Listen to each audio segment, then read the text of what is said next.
பேரன்பிற்கும் பெருமதிப்பிற்கும் உரிய தமிழகத்தில் வாழ்கின்ற பரதவ நண்பர்களை, பிறப்பால் வாழ்கின்ற மீனவ மக்களை மற்றும் இந்த மீனவ குலத்திலே பல பிரிவுகளாக பிரிந்து ஈனப்பற்றோடு வாழ்கின்ற பாரம்பரிய மீனவ மக்களை உங்கள் அனைவருக்கும் எனது பணிவான வணக்கத்தை தெரிவித்துக் கொள்கிறேன். இந்த காணொளி பர்வத வம்சம் பாகம் 1 என்ற புத்தகத்தினுடைய அடிப்படையாக வைத்து மேற்கொள்ளப்படுகின்ற அந்த காணொளி. இது மீனவன் குரல் யூடியூப் சேனலுக்காக இந்த காணொளியை நான் சமர்ப்பிக்கின்றேன். இது 4வது காணொளி. பர்வத வம்சம் பாகம் 1 அந்த செய்தி இந்து மக்கள் போற்றப்படுகின்ற அந்த சிவனுடைய வரலாற்றை அடிப்படையாக கொண்டது. சிவனுடைய மாமனாக கருதப்படுகின்ற பரதவராஜனுடைய வரலாற்றை அடிப்படையாக கொண்டது. இந்த பர்வதராஜனை பற்றி ஏற்கனவே நான் காணொளி 2 மற்றும் 3 தெரிவித்துள்ளேன். அதனுடைய தொடர்ச்சியாக இந்த பர்வதராஜன் மலையத்துவசன் என்ற அரசனாக திரேதா யுகத்தில் பிறக்கிறான் என்று சென்ற காணொளியில் நான் சொல்கிறேன். அதனுடைய தொடர்ச்சியாக இன்று அந்த காணொளியின் செய்தியை பார்ப்போம். மலையத்துவசன் தன்னுடைய தந்தை குலசேகரனுக்கு பின்னால் ஆட்சி கட்டளை கைப்பற்றிய பின்னால் மிகச்சிறந்த ஆளுமையுடைய அரசனாக இருக்கிறான். மிக புகழ்பெற்ற அரசனாக மக்களால் போற்றப்படுகிறான். அப்படிப்பட்ட அந்த மலையத்துவசனுக்கு வாரிசே இல்லை. அதற்கு பின்னாலே சிவபெருமானுடைய அருளால் தடாதகை பிராட்டியார் என்ற அந்த ஒரு பெண் பிறக்கிறாள். அவளுக்கு 3 தனங்களை உடைய பெண்ணாக மாறுகிறாள். அப்பொழுது மனம் கலங்கி தன்னுடைய பெண் இவ்வாறு பிறந்து விட்டாளே என்று மனம் கலங்கிய அந்த மலையத்துவசனை சிவன் ஆறுதல் சொல்கிறான். அப்போ பரம்பொருளாய் வருகின்ற சிவன் என்ன சொல்லுகிறார் அப்படின்னா, மன்னவா, உன்னுடைய திருமகளுக்கு மகனுக்கு செய்வது போல உன் திருமகளுக்கு மகனுக்கு என்னென்ன சடங்கு அந்த செய்வது போல சடங்குகளை சிறிதும் வலுவாமல் வேத முறைப்படி செய்ய அப்படிங்கிறார். இறைவன் சொல்கிறார், வேத முறைப்படி சடங்குகளை செய்ய. அப்படி செய்கின்ற போது உன்னுடைய மகளுடைய 3வது தனம் மறைந்துவிடும் என்றும் அருள் செய்கின்றார். இந்த தவத்தினுடைய அந்த எவ்வாறு அவன் தவன் செய்கின்றான் என்று ஒரு பாடல். அந்த பாடலில் என்ன வருகிறது பார்ப்போம். மகவின்றி பழபகளையான் வருந்திய தவம் புரிந்தோன் மைந்தர்வேறு தகவிந்த மகச் செய்தேன் அதுவும் ஒரு பின்மகவை தந்தோய் முகவிந்து நிலவொழுக வருபெண்ணு முளைமொன்றாய் முகிழ்ந்து மாற்றார் நகவந்த தென்னோயே என்று வகையினாகி நலியும் எல்லை அப்படிங்கிற இந்த திருவிளையாடல் புராணத்தில். இனி முறைப்படி தவத்தை மேற்கொண்டு ஒரு மகனுக்குரிய சடங்குகளை செய்தால் உன்னுடைய மகள் அந்த 3வது தனம் மறையும் என்று கூறுகின்றார்.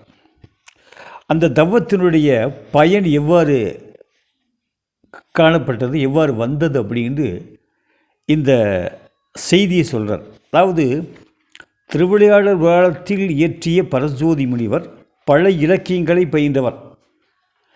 14 புராணங்கள், விலாசருடைய 14 புராணங்களையும் நன்றாக படித்து அந்த புராணத்தினுடைய செய்தி அப்படியே கொடுக்குறார். அவர்களை சொல்லி 100க்கு 99% கரெக்ட். 1% தன்னுடைய கருத்தை சொல்லுவார். ஆனால் வியாசகருடைய அந்த புராணத்தில் என்ன செய்தி சொல்கிறதோ அதை அப்படியே சொல்கிறார். அந்த செய்தி அடிப்படை பாருங்க. மலைத்துவசன் அரசு இருக்கையில் ஈற்றிருந்தவாறு வேதங்களை ஓதுபவர்க்கு, அதாவது பிராமணர்களுக்கு, மறையோருக்கு. இப்போது வேதங்களை ஓதுபவர்கள் பிராமணர்கள் மட்டுமா அல்லது மற்றவரா அப்படிங்கிற ஒரு சிறு சந்தேகம். பிராமணர் என்றால் என்ன? பிராமணர் என்றால் என்ன? வள்ளுவர் என்ன சொல்கிறார்னா, அதாவது அந்தணர் என்போர் அறவோர் அப்படிங்கிறார். அறத்தை யார் செய்கின்றார்களோ, அறத்தை யார் வழிநடத்துகிறார்களோ, அறத்தை யார் பின்பற்றுகிறார்களோ அவங்க தான் அந்தணன் அப்படிங்கிறார். அந்தணர் என்போர் அவர் மற்றவர்க்கும் செந்துயிர் பூண்டொழுகலார். எந்த உயிருக்கும் தீவு செய்யாமல் வாழ்கின்ற எந்த ஒரு நபரோ அவனை அந்தணனாக கொள்ளலாங்கிறார். பிராமணர்கள் மட்டும் அந்தணர்கள், எந்த உயிருக்கும் தீங்கு செய்யாமல் அறத்தை பின்பற்றி நடப்பவர்கள் அந்தணன் சொல்கிறார் நம்முடைய வள்ளுவர். அதனால்தான் அப்போ மலைத்துவசனுடைய காலத்திலேயே அவர்கள் மறையோர் என்று சொல்லுகிறார். மறையவர்கள், வேதத்தை ஓதுபவர்கள். எப்படி இருந்தானா, மலைத்துவசன அரசர் இருக்கையில் வீற்றிருந்தவாறு வேதங்களை ஓதுபவர்க்கும், அதாவது மறையவருக்கு பிறருக்கும் பொன்னை வாரி வாரி வழங்கினான். யார்? நம்முடைய பரதவ வேந்தன், மீனவ அரசன். மீனவ வேந்தன் அவ்வளவு நல்லது செய்கிறாரா நாடு முழுவதும். அப்புறம் என்ன பண்ணுறாரு பாருங்கள். மழுப்படையுடைய சோமசுந்தர கடவுளுடைய திருக்கோயிலில் விசேட பூசை. எங்கெங்கே சிவன் கோயில் இருக்குதோ அங்கெல்லாம் போய் பூசை நடத்துகிறார். அடுத்து என்ன சொல்கிறார் பாரு. வேற்படையுடைய ஏந்திய மலைத்துவசன். அந்த மலைத்துவசன் சிறை செய்யப்பட்டவர்களை விடுதலை செய்தான். அதாவது மலையுத்தின் காலத்தில் எவ்வளவு போர் புரிந்து அனைத்து அரசர்களையும் ஒருங்கே வென்று மிகப்பெரிய வேந்தனாக வாழ்கின்றான். அப்படி வாழுகின்ற சமயத்திலே அங்கே தன்னுடைய மகள் பிறந்த உடனே அத்தனை வேந்தர்களுடைய அடிமை விலங்கி அறுத்தறிகின்றான். அதுக்கு பின்னால் பாருங்கள், விடுதலை செய்கிறான். விடுதலை செஞ்சு சிறைச்சாலைகளே வேண்டாம், நான் யாரை வென்றணும், எந்த அரசனை தோற்கடித்தணும், அந்த அரசர்களை மீண்டும் அவர்களுக்கு நாடு கொள்ளும், சிறைச்சாலை வேண்டாம் அப்படின்ட்டு வென்ற அரசர்களுக்கு விடுதலை தருகிறாள் அப்படிங்கிறது பாட்டு. அதுக்கு அடுத்து என்ன பண்ணுறாரு பாருங்கள். 7 ஆண்டுகள் வரை நாட்டின் மன்னர்களின் திரைகளை வாங்காது விட்டு விடுமாறு ஆணையிட்டார். அதாவது தடாதகை பிராட்டியார் பிறந்த உடனே 7 ஆண்டுகளுக்கு நாட்டில் எந்த வரிகளையும் வாங்கக்கூடாது, மக்கள் வரியே செலுத்தக்கூடாதுன்னு ஆணையிட்டார். அப்புறம் தேர், குதிரை, யானை என எல்லாவற்றையும் மன்னர்களுக்கு கொடுத்து, அதாவது தான் வென்ற அரசர்களை வச்சுருக்கான், சிறையில் போட்டிருக்கான், சிறையில் விட்டு விடுதலை செய்கிறான். விடுதலை செஞ்சுவிட்டு மீண்டும் நீங்கள் உங்கள் இடத்தை ஆட்சி செய்யுங்க, உங்களுக்கு என்னென்ன தேவைகள், தேர், குதிரை, யானை என்ன அத்தனையும் தருகிறேன்னு மீண்டும் கொடுத்து அவர்களை மீண்டும் அவருடைய நாட்டிலே விடுகிறார். பொன்னால் செய்த மணிகள் அழுத்திய முடிகளையுடைய மன்னர்களை கால் விலங்குகளை ஏற்றார். அதாவது சில வேந்தர்கள் கொஞ்சம் தும்பு பண்ணுவாங்க, அவனுக்கு அடிபணியாமல் இருப்பாங்க, அவங்களுக்கு கால் விலங்கு போட்டு வச்சிருப்பான். அந்த கால் விலங்குகளை அகற்றுகிறார். தூய மரபினர் என்று சொல்லிக் கொள்கின்ற மங்கள பாடல்களுக்கும் பெரிய பொன் மணிகள் ஆடைகள் தான். அதாவது மங்கள வாழ்த்து பாடுவார்கள், அதாவது கோயில் முழுவதும் இறைவனை போற்றி பாடுகின்ற அந்த கலைஞர்களுக்கு பொன் மணி ஆடை அடிகள் வாடி வழங்கிறார். அரச வீதி எங்கும் வாசனை பொடி தூவி தூய்மைப்படுத்தி வீதினை அழகுபடுத்துவார் ஆணையிட்டான். வாசனை பொடி எந்த வீதி இருந்தாலும் அழகாக காட்சியளிக்குவன், அவ்வளவு சுத்தமாக இருக்குன்னு சொல்கிறார். இந்த செய்தியெல்லாம் பரஞ்சோதி முனிவர் திருவிளையாடல் புராணத்தில் சொல்கிறார். அப்போது இந்த செய்தி அவர் எங்கிருந்து எடுத்தார்? வியாசருடைய புராணத்தை, வியாசர் அந்த மீனவ மகரிஷி வியாசருடைய புராணத்தை எடுத்து அப்படியே சொல்கிறார். இப்போ வியாசகர் எவ்வளவு விஷயம் சொல்லியிருக்கார் பாருங்கள். உலகத்திலே முதலாக வேதங்களை உண்டாக்கியவர், 14 புராணங்களை உண்டாக்கியவர் நம்முடைய மீனவகுல மகரிஷி வியாசர். அவருடைய அந்த வியாச சொகுத்த செய்தி தான் இந்த திருவிளையாடல் புராணத்தை சொல்கிறார். அப்போ பரதவ வேந்தன் மீனவரசன் எவ்வளவு சிறப்புடைய அரசனாக இருந்தால் அந்த சமயத்தில் மக்களெல்லாம் எப்படி இருந்தாங்க அப்படிங்கிற விஷயத்தை இந்த பாட்டில் சொல்கிறார். அதுக்கு தடாதடிகை பிராட்டிக்கு எல்லாம் செய்யுங்காட்டி அவளுடைய 3வது ஸ்தலம் மறைகிறது. எப்போது அவள் தன்னுடைய கணவனான கருதப்படுகின்ற அந்த சிவனை நேருக்கு நேர் பார்க்கும்போது அவளுடைய தனங்கள் மாறி முழு பெண்ணாக மாறிவிடுகிறாள். மாறிதான் அவளுக்கு தடாதகை பிராட்டி என்று முடிசூட்டுகிறாள் மலையத்துவசன். எப்படி போகிறா பாருங்க. முடிக விக்கு மங்களநாள் வரையறுத்து திசைதோறு முடங்கள் போக்கி கடிகெழுகார் மணிமௌழி காவலரை வருவித்து காவல் சூழ்ந்த கொடிமணிமா நகரமெங்கும் கொடிய அணி மா நகரமெங்கும் விழா எழுப்ப வழக்கு அமைத்து குன்ற வண்ண தொடிகுழுதோட் சுமதி திருமணத்திற்கு வேண்டுவன சூழ்ந்து செய்தான். தன்னுடைய மகளான தடாதகை பிராட்டிற்கு எப்படி சிறப்புற திருமணத்தை நடத்தினான் அப்படிங்கிறது இந்த பாடல். இந்த நான் தடாதகை பிராட்டியார் யார் அப்படின்ட்டு போன செய்தி சொல்லியிருப்பேன். அதாவது கிறிஸ்து பிறப்பதற்கு முன்னாலே கிமுக்கு முன்னாலே வந்த அந்த வெளிநாட்டு அறிஞர்கள் எல்லாம் இந்த தடாதகை பிராட்டியரை 300 நாடுகளுக்கு ஒரு அரசி என்று கூறுகின்ற அந்த பாண்டிய நோயா என்று கூறுகிறார்கள். அவர்கள் குறித்து வைத்த அந்த செய்தியும் இந்த திருவிளையாடல் புராணத்தில் கூறப்படுகின்ற செய்தியும் சரியாக உள்ளது. அப்போ தடாதகை பிராட்டி உமையம்மை தடாதகை பிராட்டி, மீனாட்சி, இவ்வாறு பல பேர் இந்து மக்களெல்லாம் தங்கள் தெய்வங்களை இவ்வாறு புகழ்ந்து வழிபடுகிறார்கள். இந்த தடாதகை பிராட்டியர் தான் நாம் என்ன சொல்கிறோம், மக்களெல்லாம் வணங்குகின்ற உமையம்மை அப்படின்னு சொல்லி வழங்கி தென்னாடுடைய சிவனை போற்றி அந்த தென்னவனுக்கும் மனைவியாக வருகின்ற சக்தி அப்படிங்கிறார். மேலும் இந்த மலையமான் தடாதகை பிராட்டியருக்கு பின்னால் அவளுக்கு ஒரு மகன் பிறக்குது. யார் அது? அவன் மறந்த சோம்பசுந்தர பாண்டியன்ட்டு தடாதகை பிராட்டியருக்கு உக்கிரவர்மன் என்று ஒரு மகள் பிறக்கலாம். இந்த உக்கிரவர்மன் தான் மலையமான் வம்சம் என்று ஆசிரியர் குறிப்பிடுகின்றார். மலையமான் வம்சம் அவர் உண்டாகிறது. அடுத்ததாக இந்த செய்தியை தொடர்ச்சியாக பரத வேந்தன் வர்றான். இப்போது துவாபர திரேதா யுகத்தினுடைய செய்தியை பார்த்தோம். அடுத்து துவாபர யுகத்தில் உள்ள செய்தி. துவாபர யுகத்தில் யார் செய்தி அப்படின்னா அந்த பரதவ வேந்தன் என்று கூறுகிறார். மலையத்துவனை என்பவன் மீண்டும் பரதவேந்தன். பரதவேந்தன் யார்? அதே பர்வதராஜன் தான் துவாபர யுகத்திலும் பரதவேந்தனாக வருகிறார். ஒவ்வொரு விஷயத்தையும் இந்த பரஞ்சோதி முனிவருடைய அந்த செய்தியை படித்தா 3 யுகம், கிருத யுகம், திரேதா யுகம், துவாபர யுகம், இந்த 3 யுகத்திலையும் பர்வதராஜனாகவும் குலேசேகரனாகவும் மலையத்துவசனாகவும் பரதவேந்தனாகவும் பிறக்கிறான். 3 யுகத்திலும் பிறக்கிறான். அது ஒரு சிறப்பு என்ன அப்படின்னா 3 யுகத்திலுக்கும் அந்த பரதராஜனுக்கு மகளாக உமையம்மை வருகிறாள் அப்படிங்கிற செய்தி. இதை ஏன் சொல்கிறான்னா, எந்த ஒரு குலத்திற்கு கிடைக்காத ஒரு பெருமை நம்மளுடைய பரதவ குலத்திற்கு கிடைத்தது அப்படிங்கிறது அதனுடைய பெருமை. இப்போது பரதவேந்தனை பற்றி என்ன சொல்கிறார்? எல்லையுள்ள கருணை உடையவனாக காணுகிறான். அதாவது கருணையுடைய அரசனாக வருகிறான் இந்த பரதவேந்தன்.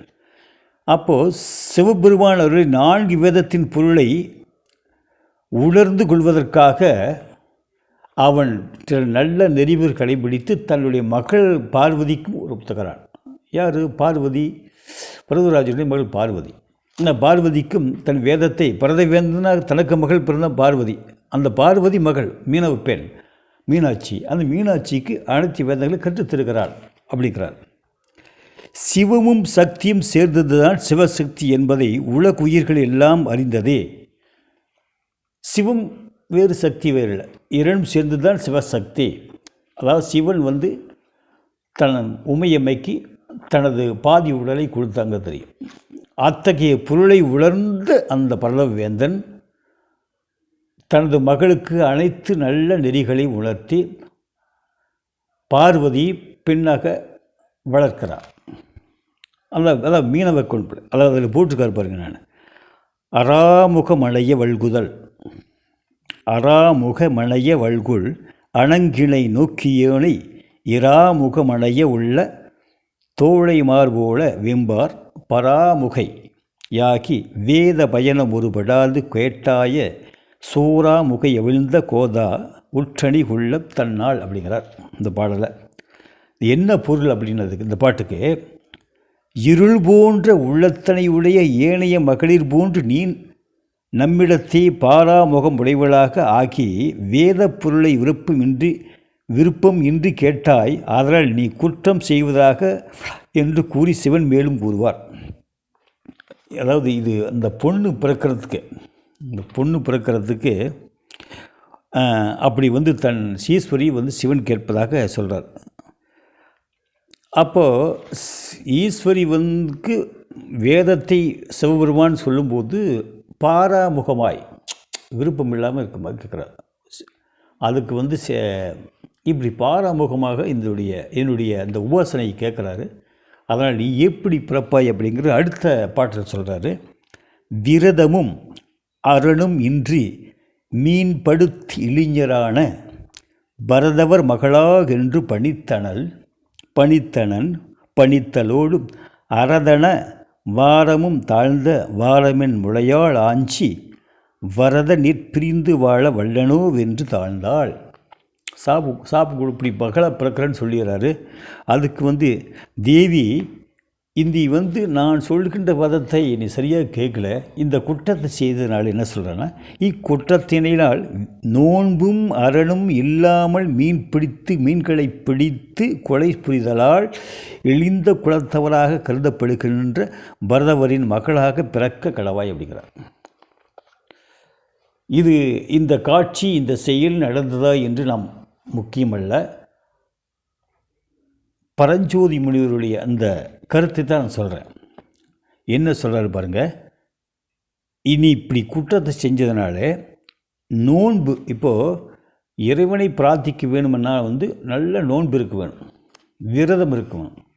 அப்படி நோன்பும் விரதமும் இல்லாமல் மீன்களை பிடித்து வாழுகின்ற மீனவ மக்கள் இழிபிரிவராக கருதப்படுகின்ற, அதாவது இந்த பாடலில் இழிந்த பிரிவராக கருதப்படுகின்ற அப்படி ஒரு வார்த்தையை அவர் போடுறான்னா அப்படித்தான் நம்ம மீனவ குலம் கருதப்படுது. அப்படி கருதப்படுகின்ற குலத்தை அதனுடைய அவப்பெயரை போக்குவதற்காகத்தான் சிவபெருமான் ஒரு சிறப்படை கொடுக்குறா அப்படிங்கிறது பாட்டு. அப்படி இரிந்து பிறவராக கருதப்படுகின்ற பரதவரின் மகளாக பிறக்காய் அப்படின்னு சொல்கிறார். அதுக்கு பின்னால் தான் இந்த பொண்ணு இந்த உமையம்மை இந்த பரதவேந்தனுக்கு மகளாக பிறக்கிறாள்.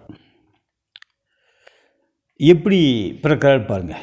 வீங்கு நீர் சடையன் ஈங்கு மெல்லியர் பரிவு நோக்கி ஆங்கு நீர் காணல் வாழ்க்கை வளைஞர்கோன் மகளாய் வைகி ஆங்கு நீ வளர்ந்தால் யாம் போந்து அருங்கடி முடித்தும் என்ன தீங்கு நீர் அமுதன் வாழை செலவிடும் திருத்தணிப்ப. அதாவது நீ பரதவருடைய மகளாக பிறப்பாய், அந்த சமயத்தில் நானும் ஒரு பரதவருடைய மகனாக உன்னை திருமணம் செய்வேன் அப்படின்ட்டு சிவபெருமான் அவர் சொல்கிறார்.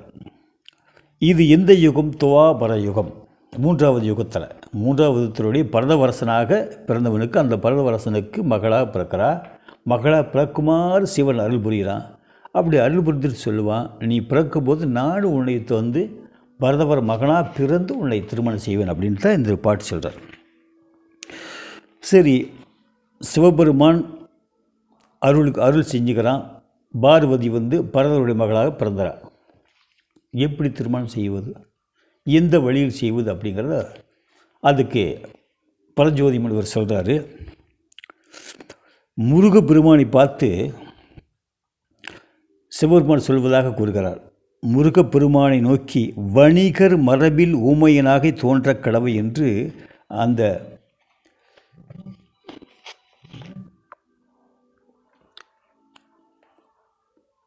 அதாவது கணேசனுக்கு அருள் புரிகிறார். வணிக குலத்திலே நீ தோன்றுவாய் என்கிறார். இவ்வாறாக இறைவனது ஆணையினால் இரவி பரதவ மகளாக பிறக்கவும் விநாயகர் கொல்லுகின்ற சுறாமீனாக மாறுகிறார். அதாவது பார்வதி திருமணம் செய்வேணும்னா அதுக்கு ஒரு உபாயம் வேண்டுமல்லவா, அதற்காக சுறாமீனாக மாறுக அப்படின்ட்டு விநாயக பெருமானுக்கு உத்தரவிடுகிறார். அப்படி விநாயக பெருமான் சுறாமீனாக மாறுகின்றார். அந்த சுறாமீனை அழைப்பவன் யாரோ அவனுக்கு என் மகளை கொடுப்பதாக அந்த பரதவ வேந்த சொல்கிறான். அதுக்கு பின்னால் சிவன் போய் அந்த சிரமம் அளக்கிறான்கிறார். இப்போது கீழே கடலின் ஓரத்தில் நீண்ட அலைகளை உடைய வையை ஆற்றின் அழகிய துறையை பொருந்திய பாண்டிய நாட்டில் அமைந்துள்ளதாய் இது தண்டுரை பாக்கம். அப்போது இந்த நிகழ்ச்சி எங்கே நடக்குது என்று இவர் கூறுகிறார். தண்டுரை பாக்கம் என்ற ஒரு இடத்துல இந்த நிகழ்ச்சி நடக்குது. அங்கேத்தான் பாண்டிய மண், அங்கேதான் பரத வேந்தன் வாழ்கிறான் அப்படிங்க. அந்த பரத வேந்தனுக்கு தான் இவன் மகளாக பிறக்கிறார் அப்படிங்கிறாரு. அந்த அழகிய பாக்கம் என்னும் ஊரில் நெய்தல் நிலத்தின் உவர் நீரை உடையது. அந்த அழகான உப்பங்கழிகளை உடைய அந்த நெய்தல் நிலத்திலே அந்த பார்வதி வளர்கிறாள் அப்படிங்கிறார். இதில் சொல்கிறார் பாருங்கள், பாடல் 4665 சொல்கிறேன்னா, கொன்று மீன் பகர் பரதவர் குரம்பை, கொன்று மீன் பகர் பரதவர் குரம்பை கடோரும் சென்று தாவி என்ற பாடலில் மீன்களை கொண்டு விற்கும் பரதவர்களின் சிறிய குடிசைகள் தோறும் நெல்லச்சியின் மீன்களை வளர்த்தினார். அதாவது அந்த இடத்தினுடைய விவரிக்கின்றார். நீங்கள் இந்த வர்ணனையும் இந்த விவரிக்கின்ற செய்தியும் அகநானூறு செய்தியும் ஒப்பிட்டு பார்த்தா ரெண்டு ஒற்றுவாக இருக்கும். அகநானூறு செய்தி அவ்வளோக்கா அதாவது பரதவருடைய வாழ்க்கையை படம்பிடித்து காட்டுகிறது. அத்தகைய அந்த அகநானூறு செய்தியை ஒத்துக்கின்ற இந்த பாடல், கொன்று மீன் பகர் பரதவர் குரம்பை காலோரும் சென்று தாவி அப்படின்ட்டு அகநானூறு செய்தி அப்படி சொல்கிறார். கூற்றம் போன்ற கண்குடை உடைய கண்ணுள்ள அந்த நுழைச்சியர், கூற்றம் போன்ற கண்குடைய அந்த நுழைச்சியர் குமுதமாய் திறந்து மாற்றம் போக்கினர் அப்படிங்கிறார். அதாவது கூற்றுவன் போன்ற கண்களுடைய நுழைச்சிய பெண்கள் அப்படி வாழ்ந்திருக்கிறாங்க. அந்த பெண்கள் வளர்ச்சியிலே பார்வதியும் பிறக்கிறார். இவ்வாறு பார்வதி பிறந்து அந்த விநாயக பெருமான் சுறாமீனாக மாற அதை பிடித்து அடக்க சிவன் அடக்க பார்வதி திருமணம் செய்கிறாள். இது துவாபர யுகத்தில் நடந்தது என்று இந்த பாடல் சொல்கிறது. ஆகவே துவாபர யுகத்தில் பரதவரசனாய் பர்வதராஜன் பிறக்கிறான் அப்படிங்கிறது. அதாவது அந்த பர்வத வம்சம் பாட்டுடைய அந்த கருத்தே என்ன அப்படின்னா, ஒவ்வொரு யுகத்திலையும் பர்வதராஜன், அதாவது பரதகுலத்தை உண்டாக்கிய பர்வதராஜன், சிவபெருமனுடைய மாமனாலாகிய பர்வதராஜன் 3 யுகத்திலும் பிறந்து அந்த 3 யுகத்திலும் பார்வதி பர்வதராஜுக்கு மகளாக பிறந்து இந்த காட்சி வருகின்ற அந்த பாடல். இத்தகைய காட்சியை யார் எழுதினார்? நம்முடைய 14 புராணங்களை உண்டாக்கிய வேதவியாசர். அந்த வேதவியாசருடைய பெருமான்களில் தொகுத்து தான் இந்த பரஞ்சோதி முனிவருடைய இந்த பர்வத வம்சம், அதாவது திருவிளையாடற் புராணம் அப்படிங்கிற செய்தி. இவ்வாறாக பரதகுலத்தினுடைய சிறப்பு, அதாவது பர்வத குலத்தினுடைய சிறப்பு இப்படி பரஞ்சோதி முனிவர் மூலம் நமக்கு உள்ள பெருமையை காட்டுகிறது. இதில் காணுகின்ற ஒவ்வொரு பாடலும் ஒவ்வொரு செய்தியும் பரதவர் வளையர் மீனவர் என்ற சொற்கள் அழகாக வருகிறது. அந்த மூவரும் அரசன் என்ற வார்த்தையும் பரஞ்சோதி முனிவர் காட்டுகிறார் என்பதை கூறி, இனி அடுத்த காணொளியில் இதனுடைய தொடர்ச்சியை நாம் காண்போம். அதுக்குள் விடைபெறுகிறேன். நன்றி, வணக்கம்.